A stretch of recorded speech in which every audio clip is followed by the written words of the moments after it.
भारत का पूर्वी राज्य असम आज के दिनों में बाढ़ से जूझ रहा है और वहाँ काफ़ी गंभीर स्थिति बनी हुई है बाढ़ के कारण। और इस बाढ़ के कारण लाखों लोग प्रभावित हुए हैं और काफ़ी ज़्यादा क्षति हुई है। तो हम समझेंगे कि इस बाढ़ का प्रमुख कारण क्या हो सकते हैं और क्या है।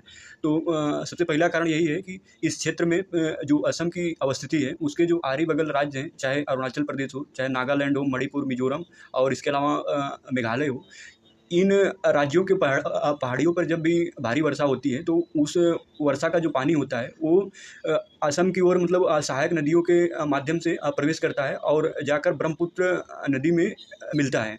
और जो ब्रह्मपुत्र नदी है वो असम से होकर गुजरती है और जिसके कारण वहाँ अधिक जल भराव होने के कारण बाढ़ की स्थिति उत्पन्न हुई। पहला कारण भारी वर्षा। फिर दूसरा कारण ये है कि उस क्षेत्रों में जो वनों का अत्यधिक कटाव हुआ उसके कारण जो मृदा का क्षरण हुआ और अपरदन के तहत जो मलबा आया और इसके बाद वो नदियों के मार्ग में जाकर जम गया, जिससे उनके जल धारण करने की क्षमता कम हुई और जल फैला, जिससे बाढ़ की स्थिति उत्पन्न हुई। फिर तीसरा कारण जलवायु परिवर्तन के कारण जो ग्लेशियर पिघले, उनसे जो भी पानी निकला और वह भी पानी असम के तराई क्षेत्रों की ओर प्रवाहित हुआ, जिससे वहाँ बाढ़ की स्थिति बनी। इसके अलावा अन्य मानवीय कारक भी हैं जो जलवायु परिवर्तन को बढ़ावा दे रहे हैं और इसी कारण से इस प्रकार की आपदाओं में वृद्धि मतलब हो रही है। इसमें केवल प्राकृतिक कारक ही जिम्मेदार नहीं है, बल्कि मानवीय कारक भी मतलब कहीं न कहीं इस प्रकार की आपदाओं में अपना योगदान दे रहे हैं। इसलिए